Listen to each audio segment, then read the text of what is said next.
Nah, jadi sebelum ke tanggal 21, pada tanggal 20-nya Presiden Soekarno mengundang para tokoh bangsa Indonesia untuk membentuk Dewan Reformasi.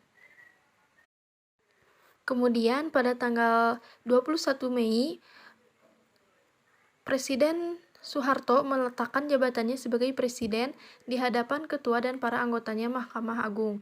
Pada tanggal itu pula, Wakil Presiden B.J. Habibie menggantikannya dan menjadi presiden, serta pelantikannya dilakukan di depan ketua Mahkamah Agung. Kemudian pada tanggal 22 Mei-nya, Presiden Republik Indonesia atau B.J. Habibie membentuk kabinet baru yang dinamakan dengan Kabinet Reformasi Pembangunan, yang terdiri 16 orang menteri, dan para menteri itu diambil dari unsur-unsur militer, ABRI, Golkar, PPP, PDI. Pada tanggal 25 Mei diselenggarakan pertemuan pertama kabinet. Pertemuan ini berhasil untuk membentuk dan merancang undang-undang politik yang lebih longgar dalam waktu 1 tahun, dan pembatasan masa jabatan presiden yaitu maksimal 2 periode, dan 1 periodenya itu 5 tahun. Upaya tersebut positif, namun diadakannya agar pemerintah Habibie dapat merealisasikan agenda reformasi tetap muncul. Nah, ada beberapa pembaharuan yang dilakukan B.J. Habibie, yaitu bidang ekonomi. Dan yang kedua, bidang politik, memberi kebebasan pada rakyat untuk menyalurkan aspirasinya sehingga banyak permunculan partai-partai politik yang baru sebanyak 45 parpol. Yang ketiga, bidang pers, 4 bidang hukum, 5 bidang hankam, 6 pembentukan kabinet. Ketujuh, kebebasan menyampaikan pendapat. 8 masalah dui fungsi ABRI. 9 pemilihan umum 1999.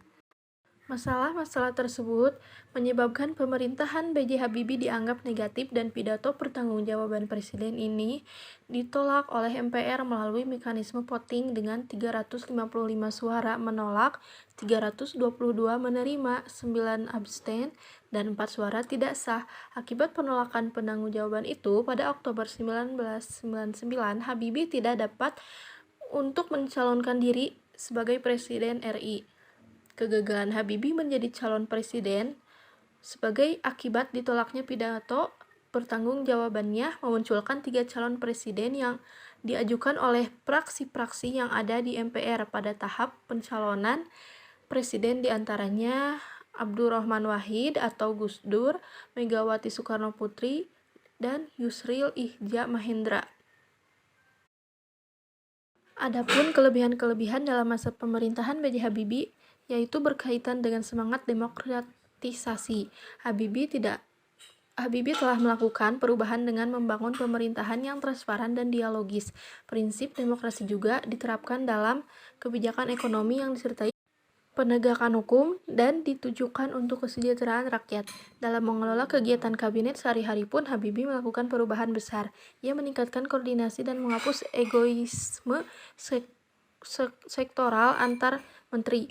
Selain itu, sejumlah kreativitas mewarnai gaya kepemimpinan Habibie dalam menangani masalah bangsa. Untuk mengatasi persoalan ekonomi, misalnya ia mengangkat pengusaha menjadi khusus, dan pengusaha itu sendiri yang menanggung biayanya.